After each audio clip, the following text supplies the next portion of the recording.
kanyang press corps from Rosalie. Inako po ni Pangulong Duterte ang nangyaring misencounter sa Samar. Sabi po ng ilang left-leaning, di raw po sana mangyayari yon kung natuloy po ang resumption ng peace talks. Ano po ang masasabi ng pamahalaan hinggil dito at ano po ang stand ng administration sa localized peace talks po? Hindi po kasalanan ng gobyerno na hindi natuloy ang peace talks. Si Maasin po ang humayaw. Tayo po yung mga Pilipino, ang sinasabi ng Presidente, dito tayo mag-usap ng kapayapaan. Binigyan ng garantiya na hindi siya ikukulong. Pinawalan nga yung 6 na matataas na liderato ng CPP-NPA para makasapi sa peace talks. No? At sinabi pa nga na basta itigil lang ng NPA yung pangungulekta ng revolutionary taxes, gobyerno na ang magbibigay ng mga pangangailangan ng CPP-NPA habang nag-uusap ng kapayapaan. Pero talagang mayabang po talaga itong si Maasin. Akala niya siya ang savior ng bansa. Mantakin niyo, patatalsikin daw nila si Presidente, hindi rin matatapos ang termino. Maasin, gumising ka na, managinip ka na, hindi ka po pwedeng matalsik ng gobyerno habang ikay nasa Europa. Napakatagal mo na dyan, umuwi ka rito, at ikaw ay mabuhay dito sa Pilipinas. Ang makikita mo, iba ng kondisyon. Yung mga pinapanaginip mo hindi na mangyayari. Napakaganda na ng ekonomiya ng bansa. Bagamat meron pa rin kahirapan, napakadami nang nakaahon sa hirap. Palibasa, napakatagal mo dyan nagpapasasa sa ibang lugar, hindi mo na alam kung anong kondisyon dito sa Pilipinas.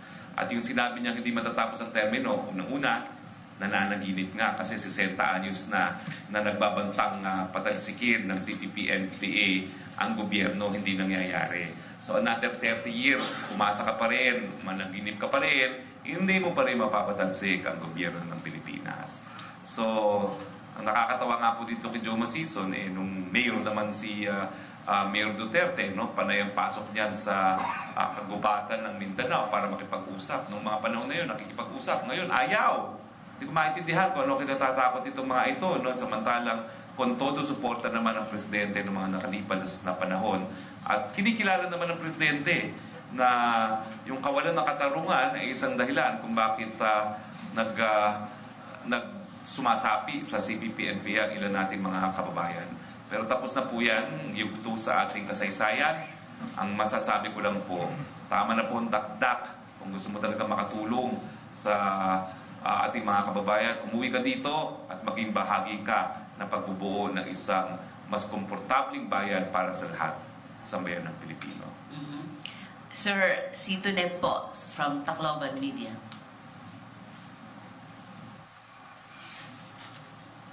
Good afternoon po, Secretary. Yes, good morning, Tunet. From Manila Bulletin and Eastern Visayas Mail. Yung tanong ko po, connected dun sa tanong ni Sir kanina. Kasi po, inako na ng Presidente yung pananagutan sa nangyaring misencounter sa Samar. Ibig sabihin po ba nito na maski lumabas na yung investigation result ng BOI, parang magiging hopeless na yung mga family kasi sabi nila since inako na ng Presidente yung pananagutan, parang wala na silang makakamit na hustisya po. Well, alam niyo po, lahat naman po ng pwedeng maibigay sa mga biktima nitong misencounter neto ay ibibigay ng gobyerno. Sa pagdating naman po sa katarungan, no, ay sabi nga po ng Presidente, ang importante, maiwasan ang muling pangyayari na gaya nito na taong gobyerno nagpuputukan. Ang solusyon talaga dyan mas mabuting koordinasyon, lalo na kapag mayroong combat operations. Pero sa tingin ko po ngayon, antayin din natin kung anong sasabihin ng BOI. No? Pero sa panig po ng Presidente, yung pag-ako niya, siguro, tignan muna natin na talagang tanggapin natin na walang gustong mangyari nito, pero without prejudice to the final outcome of the investigation to be conducted by the Board of Inquiry. Sek, may maaasahan pa po bang hustisya yung mga pamilya ng mga namatayan at nasugatan? Habang may investigasyon po, habang hindi natatapos ang investigasyon, syempre po, titignan natin kung anong po pwedeng magawa. No?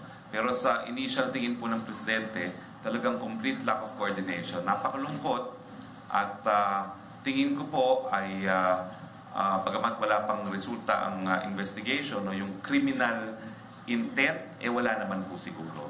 Siguro hindi naman talaga tatargetin ng ating kasundaluhan, ng kapatid nilang naka-uniforme na kapulisan. No? Pero tingnan natin kung mayroong kapabayaan. No? Pero ganoon pa man, para wala na nga pong kontrobersiya, the buck stops with the president. Yan po ang leadership quality ng isang napakagaling na leader. No? Inaako na para lang makausad na tayo. No? Thank you, sir. Sir,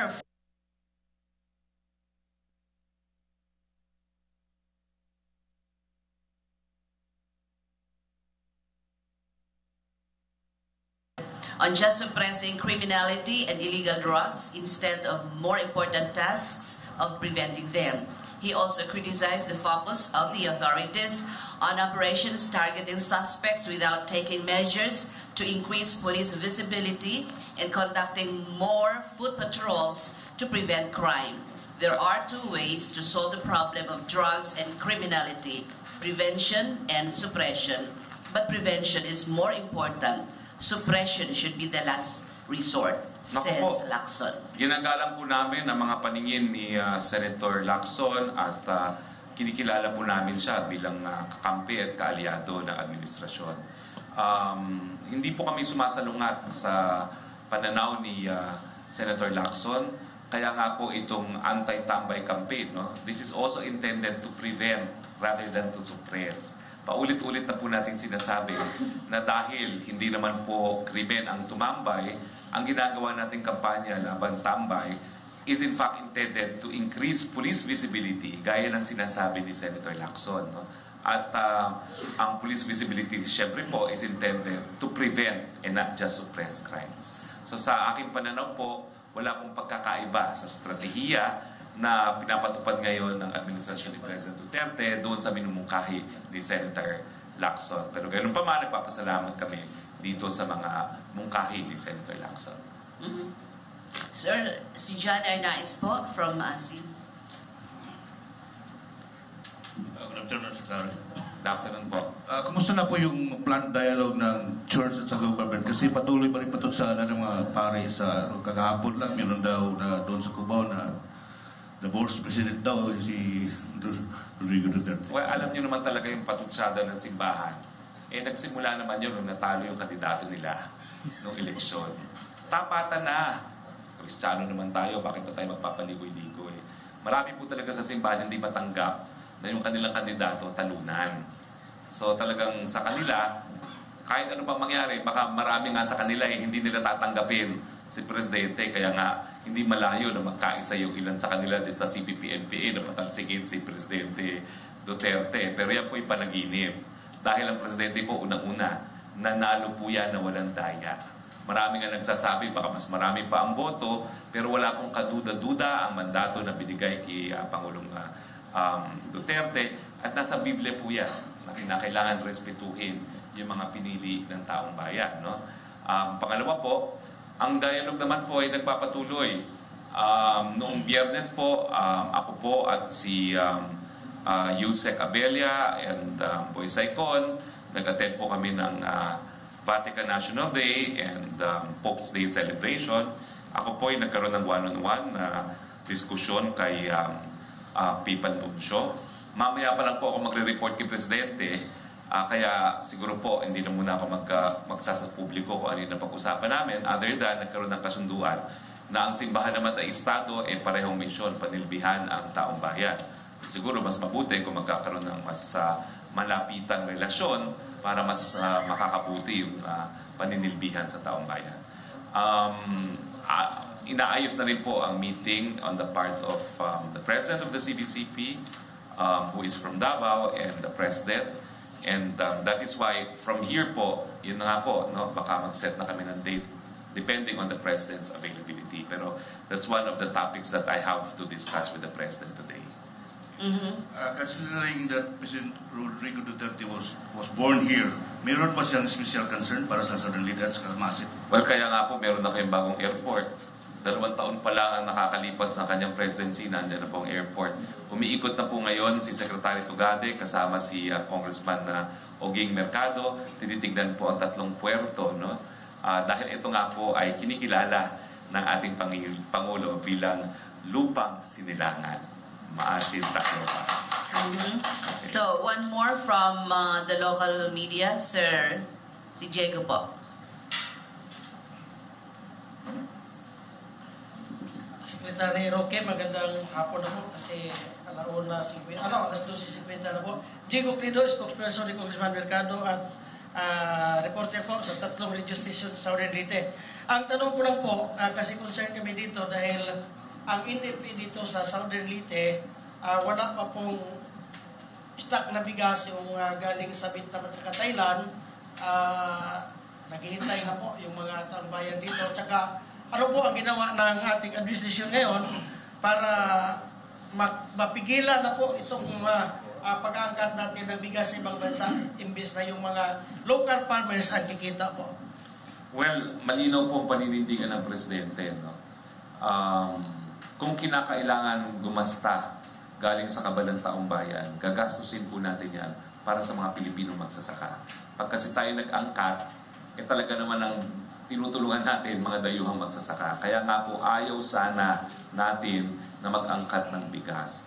Pero nagkaroon po talaga ng, hindi ko maintindihan kung bakit nangyari yan, pero nung isang taon talagang hindi po bumili ang NFA ng sapat na bigas nung panahon ng anihan. No? Kaya nagkulang tayo ngayon. Pero hindi na po mauulit yan. Of course, it's a learning process. No?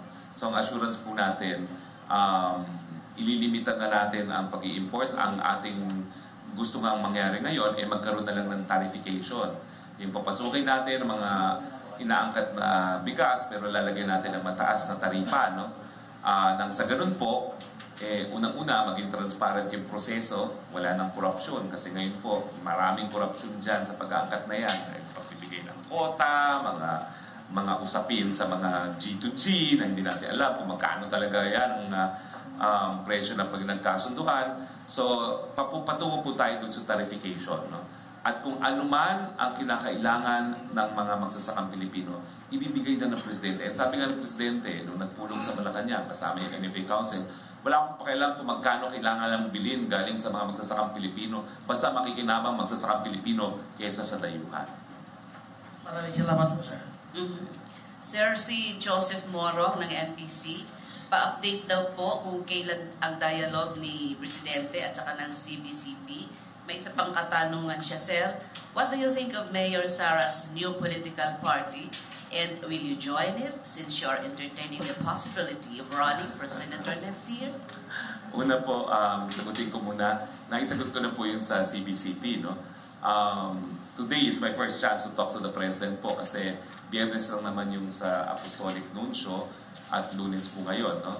I'm hoping to ride with the President. Kaya lang sabi sa akin ni Sapgo, mukhang maliit na aeroplano dala nila ngayon, di propeller. No? So I was hoping dala niya yung usual na sinasakyan niya. No? Pagdating naman po sa hugpong, ako po naninilbihan lang ni Presidente. Tamaan po ako ng kidlat, pero ginagawa ko na lang ngayon, I want to do the best that I can in my capacity as spokesperson at hahayaan ko po ang taong bayang maghusga. Siyempre po, kung ako'y tatakbo, gusto ko rin ng boto ni Mayor Sara. No? Pero matagal pa po yun.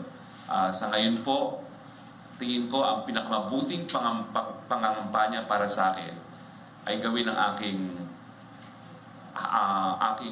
to do the very best that I can to be a spokesperson. And if people like me because of my role as spokesperson, siguro po, bibigyan nila ako ng mandato. Okay. Isa pong local media, sir. Robert Dehon.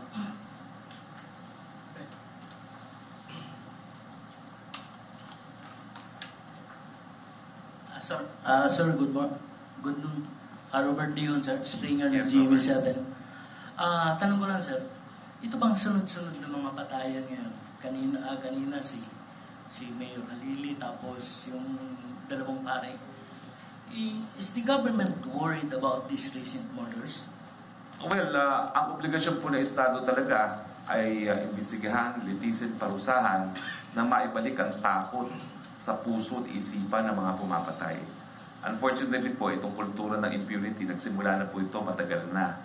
As early as the time of President GMA, sinabi na po ng UN Special Rapporteur Philip Alston na talagang lumalabag tayo sa obligasyon na pagtaguyod ng karapatang mabuhay dahil kinakailangan linilitis at pinaparusahan. Pero pagdating naman po dito sa administrasyon ni Presidente Duterte, lumabas po ang figura. 25% po ang pagbaba ng homicide at murders. So marami pa po, pero napakalaki na po ng binaba dahil nga po sa kampanya laban sa kriminalidad. Pangalawa po, pagdating sa media killings, nagbubuo na po tayo ng talagang task force, no, para tumutok at siguraduhin na napaparusahan yung mga pumapatay na mga mamamahayag. At pagdating nga po dito naman sa pagpapatay ng mga pare, isa po ito sa kadahilanan kung bakit binuo itong komite para makipagdialogo. At nung kailan lang po, no, bago pa nagkaroon ng composition itong komite nito, nakipagdialogo na rin po si PNP Chief Albayalde sa CBCP at sa Sambahang Katolika kung anong po pwedeng gawin para maprotektahan ang buhay ng ating kaparian.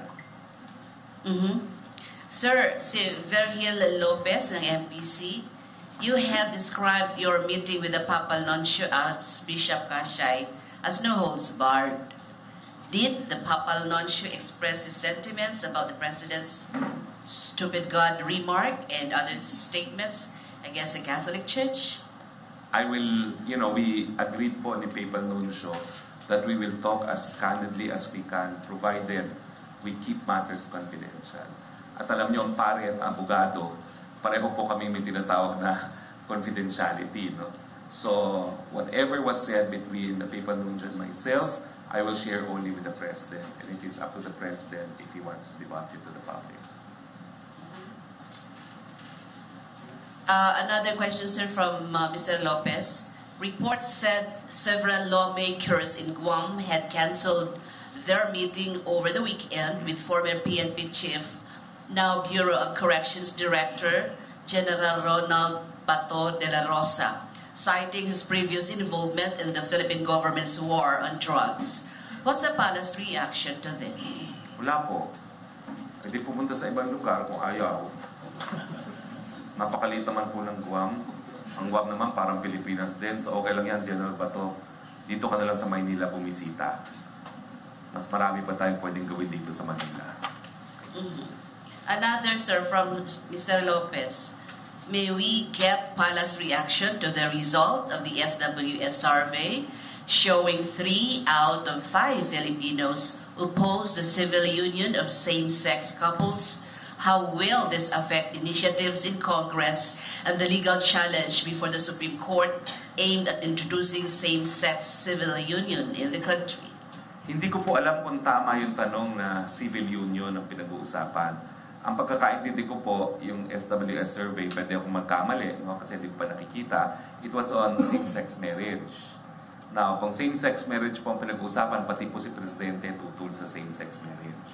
Pero yung union po, pabor po dyan si Presidente para naman maayos yung iba't ibang aspeto ng pagsasama ng kaparehong kasarinlan. No? But kung same-sex marriage po yan, even the President is part of the majority in opposing it. Now, I don't think the current challenge in the Supreme Court, questioning the constitutionality of Article 1 of the Family Code, defining a marriages between a man and a woman, will actually succeed on the basis of the oral arguments conducted. Parang wala pong pag-asa na manalo yung kasong yun sa Supreme Court, but I could be wrong.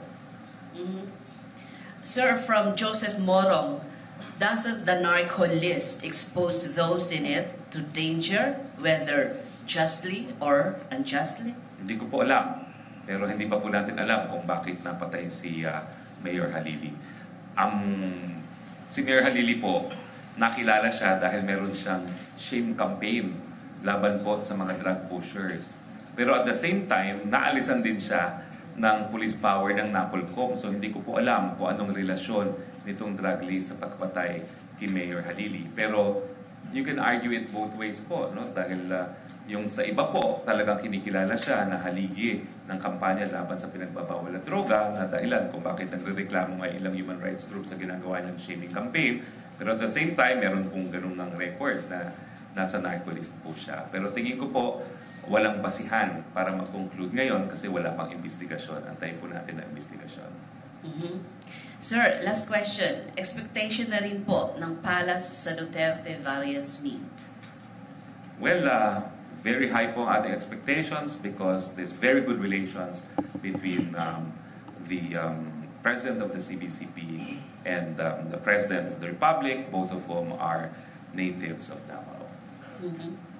So, that ends our questions. Sir, your parting Okay, shots. so again po, maraming salamat po sa mainit na pagtanggap dito sa Maasin, Southern Leyte. Happy 58th anniversary, Southern Leyte. At mamaya po makakasama natin ang sinilang sa Maasin, ang ating Presidente Rodrigo Roa Duterte. Mabuhay po kayo, congratulations, and see you tomorrow, Malacanang Press Corps. Thank you very much, Secretary Roque. One more round of applause. Thank you, sir.